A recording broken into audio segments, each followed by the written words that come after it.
تب رسول پاک دستخط کنندوں کے حلقے سے نکل کر وہاں پہنچے جہاں باقی مسلمان ابھی تک گمسم بیٹھے تھے۔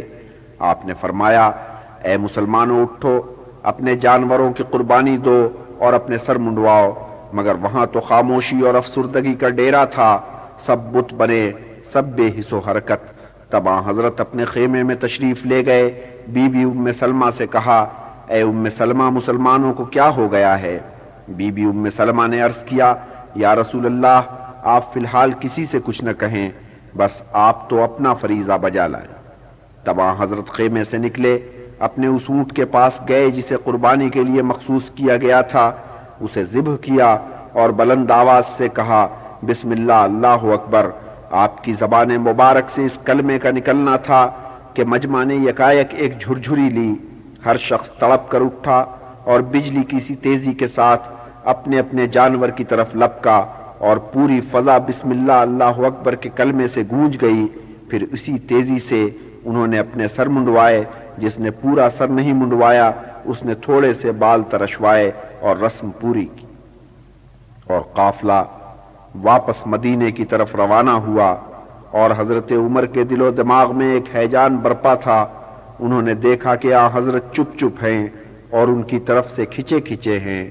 ان کی بے کلی اور بڑھ گئی، افسوس کرتے تھے اور کہتے تھے، اے عمر، تیری ماں تیرے سوگ میں بیٹھے، تو نے رسول پاک کی بصیرت و حکمت پہ اعتبار نہیں کیا اور سوال کیے۔ اتنے میں سر پر دوڑتے ہوئے گھوڑے کی ٹاپوں کی آواز انہیں سنائی دی۔ وہ گھڑ سوار پیغام لے کر آیا تھا کہ چلو تمہیں رسول اللہ یاد کرتے ہیں۔ اس پیغام نے انہیں تشویش میں مبتلا کر دیا، مگر جب وہ وہاں پہنچے تو دیکھا کہ حضرت کا چہرہ خوشی سے تمتما رہا ہے۔ حضرت عمر کی ساری تشویش اسی دم رفع ہو گئی۔ حضرت نے بتایا کہ آپ پر وحی نازل ہوئی ہے اور اس وحی میں اس مہم کو فتح مبین قرار دیا گیا ہے، اور یہ کہ جن مومنوں نے ببول کے سائے تلے بیعت کی ان سے خدا خوش ہے۔ رسول پاک مدینہ واپس آ چکے تھے۔ صلح حدیبیہ کی وجہ سے مسلمانوں میں جو افسردگی پھیلی تھی وہ دور ہو چکی تھی۔ اس باب میں وحی کے نزول نے انہیں ایک اطمینان عطا کیا تھا اور دلوں میں مسرت کی ایک لہر پیدا کر دی تھی، مگر صلح حدیبیہ اپنے ساتھ مسائل بھی لائی تھی۔ مکہ سے اچانک کوئی مسلمان بھاگ کھڑا ہوتا اور مدینہ آ کر دم لیتا اور اس کی آمد صلح حدیبیہ کے باعث ایک مسئلہ بن جاتی۔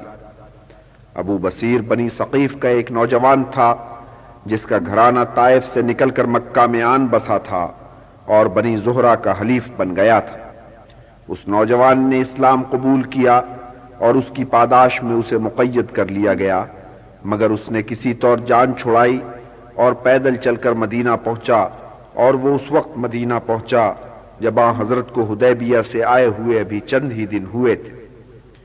ابو بصیر نے ادھر ابھی دم بھی نہیں لیا تھا کہ قریش کا قاصد پیچھے پیچھے آن دھمکا اور ابو بصیر کی واپسی کا مطالبہ کیا۔ حضرت نے ابو بصیر سے وہی ارشاد فرمایا جو ابو جندل سے ارشاد فرمایا تھا اور اسے قاصد کے حوالے کر دیا۔ اب اصحاب نے بھی صلح نامے کی شرائط سے ذہنی مفاہمت کر لی تھی، سو جب قریش کا قاصد اور وہ آزاد کردہ غلام جو اس کے ہمراہ آیا تھا ابو بصیر کو لے کر چلے تو اصحاب نے اسے تسلی دی کہ اے ابو بصیر، غم مت کر، اللہ تعالیٰ کوئی سبیل پیدا کرے گا۔ سبیل بہرحال پیدا ہوئی۔ ابو بصیر نے رستے میں کسی طریقے سے قاصد سے تلوار حاصل کر لی اور اسے قتل کر ڈالا۔ آزاد غلام نے یہ نقشہ دیکھا تو بھاگ کھڑا ہوا۔ مدینہ پہنچ کر وہ سیدھا مسجد نبوی میں پہنچا اور حضرت کے قدموں پر گر پڑا۔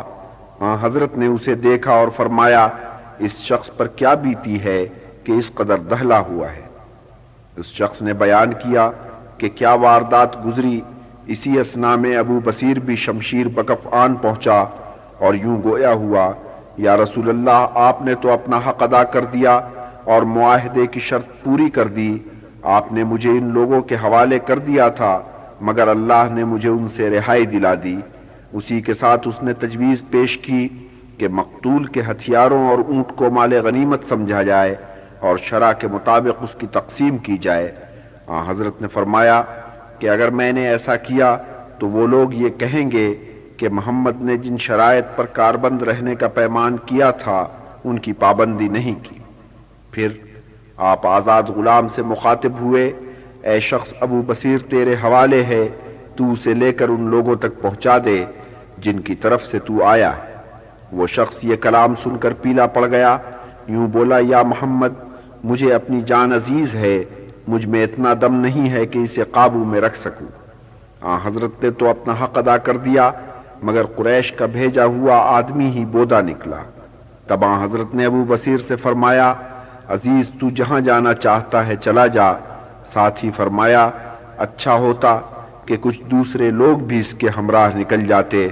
حضرت عمر نے یہ فقرہ سنا اور گرہ میں باندھ لیا۔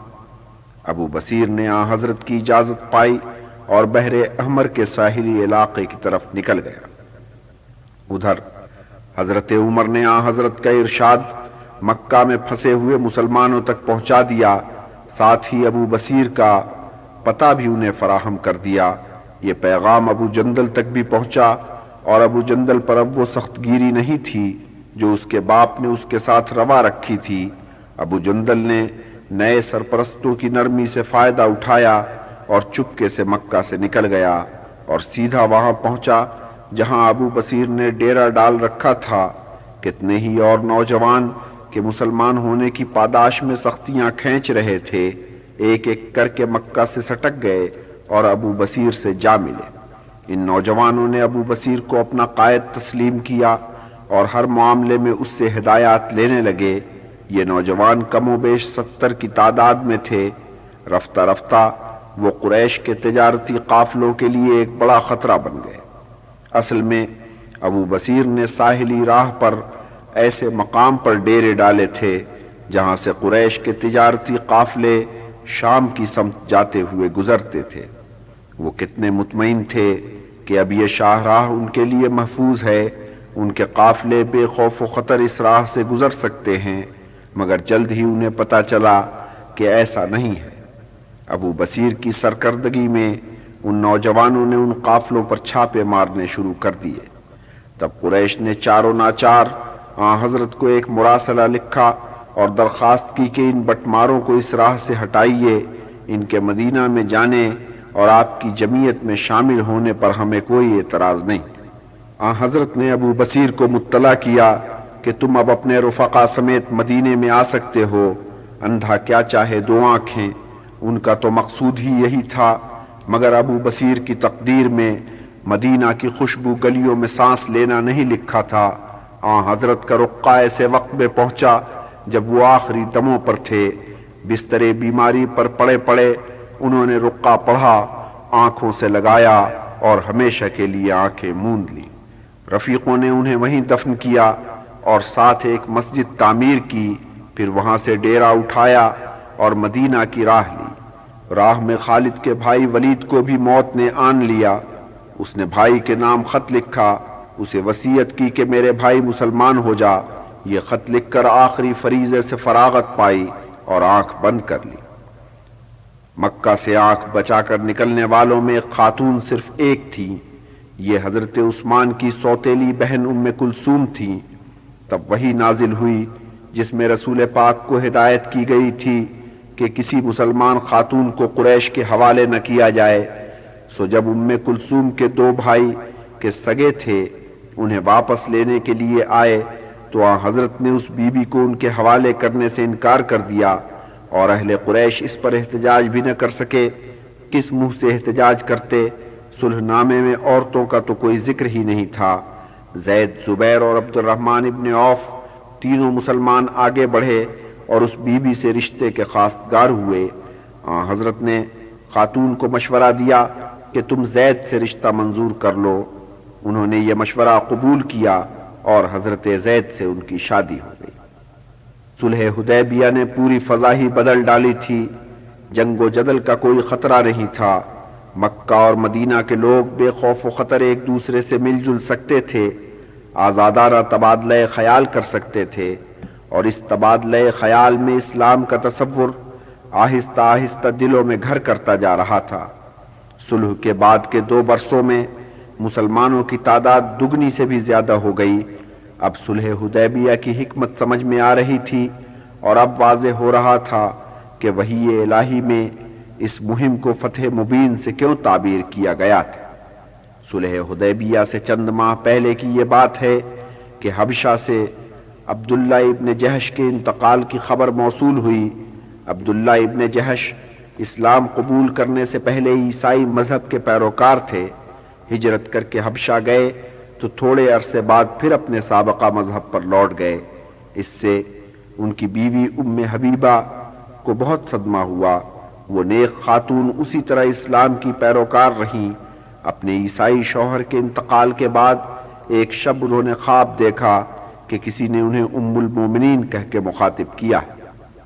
اس خواب کی تعبیر جلد ہی نکل آئی۔ وہ بی بی آن حضرت کے نکاح میں آئیں اور امہات المومنین میں شامل ہوئیں۔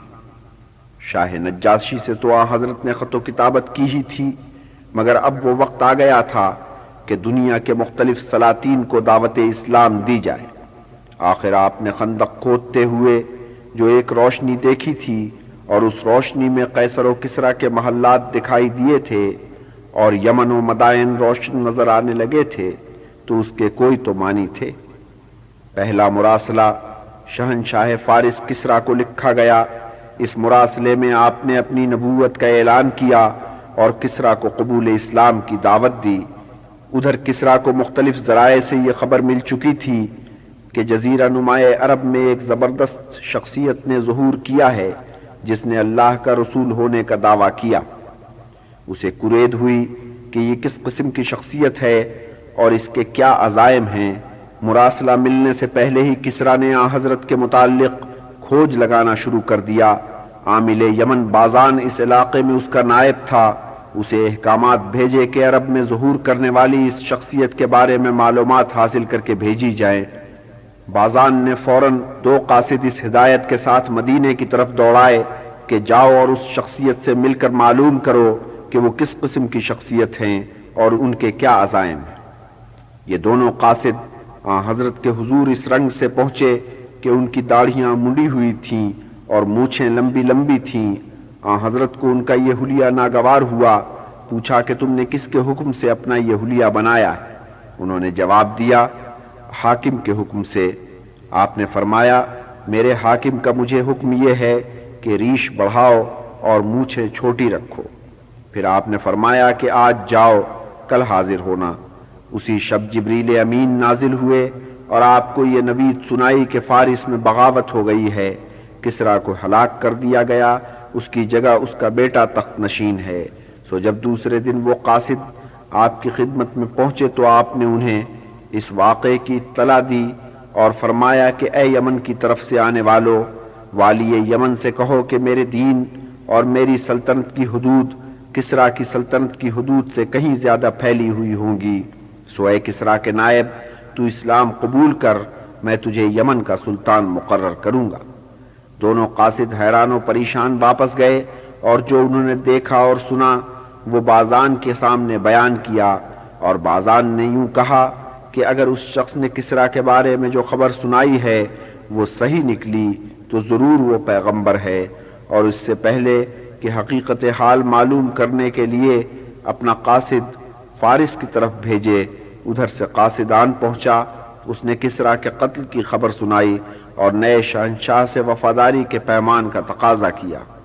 بازان نے قاصد کے تقاضے کا جواب یہ دیا کہ فوراً اسلام قبول کیا اور مدینہ اطلاع بھجوائی کہ میں مسلمان ہو گیا ہوں۔ آن حضرت نے جواب میں یمن پر اس کی فرما روائی کی توثیق کر دی۔ آن حضرت کا مراسلہ مدائن اس وقت پہنچا جب کسریٰ قتل ہو چکا تھا۔ یہ مراسلہ اس کے جانشین کے حوالے کیا گیا۔ شہنشاہ نے اس کا جواب یہ دیا کہ رقے کو پرزے پرزے کر دیا، اور جب آن حضرت نے یہ سنا تو یوں دعا کی کہ الہی اس کی سلطنت بھی اسی طرح پارا پارا ہو۔ ایک رقہ سلطنت روم کے قیصر ہرقل کو لکھا گیا، اس کا مضمون بھی وہی تھا۔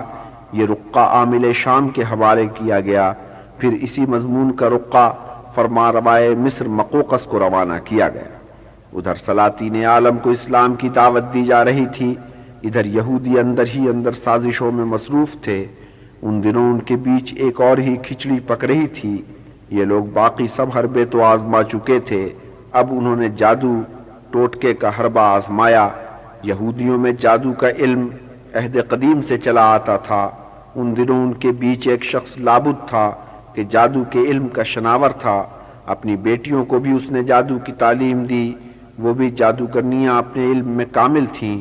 ان جادوگرنیوں نے کسی جتن سے آن حضرت کے سر کے تھوڑے بال حاصل کیے اور باپ کے سامنے لا کر رکھ دیے۔ اس جادوگر نے ایک بال لے کر اس میں 11 گرہیں لگائیں اور جادوگرنیوں نے ہر گرہ پر افسون پڑھ کر پھونکا۔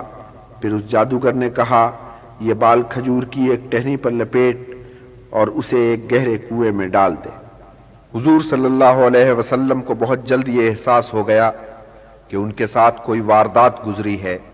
آپ کی حالت بگڑنے لگی تھی، کمزور بہت ہو گئے تھے، بھوک ختم ہو گئی تھی۔ آپ نے خدا سے شفا کے لیے دعا کی اور اسی شب آپ نے خواب میں دیکھا کہ 2 شخص آئے ہیں، ایک آپ کے سرہانے آ کر بیٹھا ہے، دوسرا پائنتی کی طرف بیٹھا ہے۔ پہلا دوسرے کو بتا رہا ہے کہ رسول اللہ کے ساتھ واردات کیا گزری ہے۔ جب آپ جاگے تو جبریل امین نازل ہوئے، انہوں نے خواب کی توثیق کی۔ ان کے واسطے سے آن حضرت کو 2 صورتیں موصول ہوئیں۔ آپ نے حضرت علی کو بلا کر ہدایت کی کہ فلاں کنویں پر جا کر ان صورتوں کی تلاوت کرو۔ حضرت علی نے اس ہدایت پر عمل کیا۔ صورتوں کے اثر سے بال کی گرہیں کھلتی گئیں اور آن حضرت صلی اللہ علیہ وسلم کو شفا ہوتی گئی۔ شفا یاب ہونے کے بعد حضور نے حکم دیا کہ اس کنویں کو پاٹ دیا جائے، سو وہ کنواں پاٹ دیا گیا اور قریب ہی ایک دوسرا کنواں کھودا گیا۔ پھر آپ نے لابد کو طلب کیا اور اس سے اس باب میں جواب طلبی کی۔ لابد نے اعتراف کیا کہ اس نے جادو کیا تھا، عذر یہ پیش کیا کہ وہ رشوت کے لالچ میں آ گیا تھا۔ حضور صلی اللہ علیہ وسلم نے اس کا اعتراف سنا اور درگزر کیا۔ مدینہ سے ایک خبر سینہ بسینہ چلی اور مکہ تک پہنچی کہ مسلمان خیبر پر حملہ کرنے کا منصوبہ باندھ رہے ہیں۔ اہل قریش نے اس خبر کو افواہ جانا۔ خیبر کے قلعے تو ناقابل تسخیر سمجھے جاتے تھے۔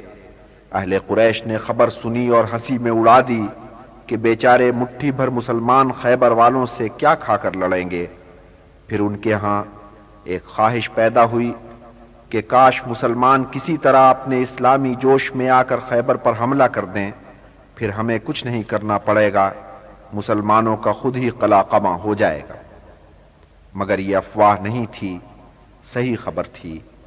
اہل مکہ سے تو جنگ نہ کرنے کا معاہدہ ہو چکا تھا، اس طرف سے فی الحال کوئی خطرہ نہیں تھا، مگر شمال کی طرف سے ہر دم ایک کھٹکا لگا رہتا تھا۔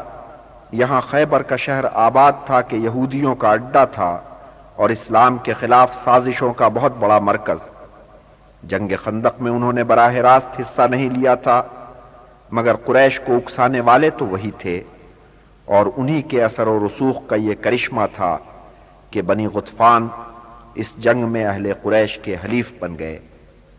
آن حضرت نے یہودیوں کے تیور دیکھے، پوری صورتحال پر غور و فکر کیا اور طے کیا کہ اس خطرے کا سدباب کیا جائے اور کسی طور یہودیوں کی طاقت کو توڑا جائے۔ مگر خیبر تو یہودیوں کا ناقابل تسخیر مورچہ تھا۔ خود اہل خیبر کو اپنی طاقت پر اتنا اعتماد تھا کہ انہوں نے یہ ماننے ہی سے انکار کر دیا کہ مسلمان ان پر حملہ کرنے کا خیال بھی دل میں لا سکتے ہیں۔ لیکن جب باوثوق ذرائع سے انہیں یہ اطلاعات موصول ہوئیں کہ مدینہ میں واقعی حملے کی منصوبہ بندی ہو رہی ہے، تو پھر انہوں نے انگڑائی لی۔ ان کے سردار کنعانہ نے بنی غطفان سے مذاکرات کیے، پیشکش کی کہ جنگ میں تم ہمارا ساتھ دو، ہم تمہیں کھجوروں کی اس برس کی فصل کا نصف نظر کریں گے۔ اس پر معاملہ طے ہو گیا۔ بنی غطفان نے 4000 کا لشکر بھیجنے کا وعدہ کر لیا۔ اہل خیبر کا اپنا لشکر 10,000 پر مشتمل تھا۔ بنی غطفان کی کمک سے وہ 14,000 تک پہنچ گیا۔ ادھر مسلمانوں کی صف میں لے دے کر 1600 غازی تھے، مگر آن حضرت صلی اللہ علیہ وسلم اپنے عزم میں اٹل تھے۔ کوچ کا حکم ہوا اور غازیوں کا یہ مختصر سا لشکر سروں پر کفن باندھ کر نکل کھڑا ہوا۔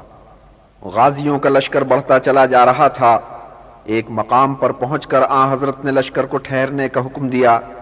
پھر بنی اسلم کے ایک شخص ابن لکوا کو طلب کیا جو بہت خوشگلو تھے۔ آپ نے فرمایا، اے ابن لکوا، اپنے ناقے سے اتر اور ہدی خانوں کے جو گیت تجھے یاد ہیں ان میں سے کوئی گیت سنا۔ ابن لکوا نے اپنے خوشگوار لہن میں ایک نغمہ ہدی سنایا اور اس میں چند وہ کلمات بھی شامل کر دیے جو آن حضرت سے خندق کی لڑائی کے وقت کھدائی کرنے والے مسلمانوں نے سنے تھے۔ اے پاک پروردگار، تو نے ہی ہمیں صراط مستقیم دکھائی ہے، یہ تیرا ہی کرم ہے کہ ہم خیرات کرتے ہیں اور تیری عبادت کرتے ہیں۔ جب ابن لکوا نغمہ سنا چکے تو آن حضرت صلی اللہ علیہ وسلم نے فرمایا، اے ابن لکوا، خدا تجھ پر رحمت کرے۔ اس کلمے کے سننے والے چونکے اور حضرت عمر نے کہا کہ یا رسول اللہ، اچھا ہوتا کہ ہم تھوڑے دن اور اس کے نغموں سے ہزندوز ہو لیتے۔ بات یوں تھی کہ آن حضرت کا یہ کلمہ مسلمانوں کے تجربے کے حساب سے موت کی پیشگوئی کا حکم رکھتا تھا۔ پچھلے کتنے موقعوں پہ لوگوں نے یہ دیکھا تھا کہ جس کے بارے میں آن حضرت نے یہ کلمہ کہا وہ اللہ کو پیارا ہو گیا۔ خیر، تو کوچ پھر شروع ہو گیا۔ تیسرے دن شام ہوتے ہوتے یہ لشکر خیبر کے نواح میں جا پہنچا۔ تب آن حضرت صلی اللہ علیہ وسلم نے طے کیا کہ ایسے موقع پہ مورچہ جمایا جائے کہ مورچہ بنی غطفان اور خیبر کے درمیان حائل ہو جائے۔ اس مقصد کے پیش نظر آپ نے ایک آزمودہ کار کو رہبری کا فرض سونپا۔ اس کی ہدایات پر لشکر نے نقل و حرکت کی اور رات کی تاریکی میں ایک کشادہ میدان میں خیبر کی فصیلوں کے عین مقابل جا ڈٹا۔ وہ مہینے کی ابتدائی رات تھی، چاند ڈوب چکا تھا، چاروں طرف تاریکی کا ڈیرا تھا، تاریکی کا اور خاموشی کا۔ لشکر اتنا چپ چاپ یہاں پہنچا تھا کہ پتہ تک نہیں کھڑکا، اور غازیوں نے اتنی احتیاط برتی کہ جب فجر کی نماز کا وقت آیا تو اذان سے بھی گریز کیا۔ صرف مرغے کی بانگ نے فجر کی نوید سنائی۔ جب آہستہ آہستہ اجالا پھیلا تو غازیوں نے دیکھا کہ سامنے ہرے بھرے کھیت لہلہاتے ہیں، کھجوروں کے جھنڈ ہیں اور بیچ میں بلند و بالا قلعے نظر آ رہے ہیں۔ ادھر خیبر کے لوگ بے خبر تھے کہ رات کے اندھیرے میں وہاں کیا گل کھلا ہے۔ صبح منہ اندھیرے مزدور کسان روز کی طرح اپنی اپنی کدالیں اور ٹوکریاں لے کر کھیتوں کی طرف چلے۔ جب فصیل سے باہر آئے تو دیکھا کہ وہاں تو ایک لشکر نے مورچے جما رکھے ہیں۔ سر پر پاؤں رکھ کر بھاگے اور غل مچانا شروع کیا کہ مسلمان آ گئے، مسلمان آ گئے۔ یہودیوں کے اکابر کو جب یہ خبر ملی تو وہ فوراً سر جوڑ کر بیٹھے اور مشورے کرنے لگے کہ مسلمانوں سے کس طرح نمٹا جائے، مگر انہیں اپنی طاقت پر بہت گھمنڈ تھا، اور پھر انہوں نے یہ بھی کہا کہ ہمارے قلعے اتنے مضبوط و مستحکم ہیں کہ مسلمانوں کی کوئی یلغار ان کا کچھ نہیں بگاڑ سکتی۔ بس ان کی یہی خود فریبی انہیں لے بیٹھی۔ انہوں نے متحدہ محاذ کی کوئی ضرورت ہی محسوس نہیں کی۔ ہر قلعے کا اپنا مورچہ تھا۔ ادھر مسلمان اگرچہ تعداد میں تھوڑے تھے مگر وہ متحد اور منظم تھے۔ اس متحد اور منظم لشکر نے پہلے دن اس قلعے پر جو زیادہ نزدیک تھا حلہ بول دیا۔ ادھر سے صرف اسی قلعے کے لشکر نے ان کا مقابلہ کیا۔ دوسرے قلعوں سے کوئی ان کی کمک پر نہ آیا۔ وہ اپنی فصیلوں کے پیچھے بیٹھے رہے اور آنے والے مقابلے کے لیے تیاریوں میں مصروف رہے۔ یہودیوں کی اس روش سے اسلامی لشکر کے لیے ان کا مقابلہ آسان ہو گیا، مگر ایک نقصان بھی ہوا کہ جنگ لمبی کھنچ گئی۔ ایک قلعے کو فتح کرتے تو دوسرے قلعے کی طرف سے مزاحمت زور پکڑ جاتی، دوسرا قلعہ تسخیر کر لیتے تو تیسرا قلعہ سر اٹھاتا۔ خیبر کے تیر انداز نشانہ باز غضب کے تھے۔ مسلمانوں کو اس سے پہلے کسی جنگ میں ایسے ماہر تیر اندازوں سے سابقہ نہیں پڑا تھا۔ ان تیروں نے بہت مسلمانوں کو گھائل کیا۔ زخمیوں کی دیکھ بھال میں مسلمان خواتین پیش تھیں۔ حضرت صلی اللہ علیہ وسلم کی ازواج مطہرات میں سے بی بی ام سلمہ یہ خدمت انجام دینے کے لیے یہاں موجود تھیں۔ دوسری خواتین بھی تھیں۔ حضرت صلی اللہ علیہ وسلم کی پھوپھی بی بی صفیہ تھیں اور ام ایمن، نصیبہ اور حضرت انس کی والدہ ام سلیم۔ غازیوں نے خیبر کی ناکہ بندی کر رکھی تھی، مگر قلعوں تک پہنچنے اور انہیں تسخیر کرنے کی کوئی صورت نظر نہیں آ رہی تھی۔ 4 دن اسی عالم میں گزر گئے۔ 5ویں رات کو یہ واقعہ گزرا کہ حضرت عمر اپنے رفیقوں کے ساتھ پہرا دے رہے تھے کہ ایک مخبر پکڑا گیا۔ اس مخبر سے خیبر کے قلعوں کے بارے میں بہت ہی قیمتی معلومات حاصل ہوئیں۔ اس سے پتہ چلا کہ وہ کون سا قلعہ ہے جس پر پہرا زیادہ سخت نہیں ہے، اور یہ کہ اس قلعے میں کون کون سے ہتھیار ہیں اور ان ہتھیاروں کا ذخیرہ کس جگہ ہے۔ ان معلومات کی بنیاد پر کئی قلعے بہت جلدی تسخیر ہو گئے، مگر وہ قلعے بھی تھے جو سیسا پلائی ہوئی دیوار کی طرح کھڑے تھے۔ ان میں سب سے بڑھ کر قلعہ نائم تھا۔ مسلمانوں نے کتنی مرتبہ اس پر یلغار کی، کوئی یلغار کامیاب نہ ہوئی۔ ہر مرتبہ مسلمانوں کو ہزیمت اٹھانی پڑی۔ تب حضرت صلی اللہ علیہ وسلم نے فرمایا کہ کل میں اس مرد جری کو علم دوں گا جسے اللہ اور اس کا رسول عزیز رکھتے ہیں۔ اللہ اس کے زور بازو سے ہمیں فتح سے ہمکنار کرے گا، اور وہ مرد جری ایسا نہیں کہ میدان جنگ میں پیٹھ دکھائے۔ اور دوسرے دن آپ نے علم حضرت علی کے ہاتھ میں دیا اور ان کے لیے فتح کی دعا کی۔ حضرت علی اپنے دستے کو لے کر آگے بڑھے اور دلیری کے ساتھ دشمن سے بھڑ گئے۔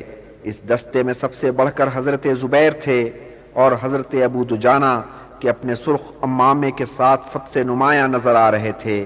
یہ دونوں غازی جان توڑ کر لڑے اور دشمن پر بڑھ بڑھ کر حملے کیے۔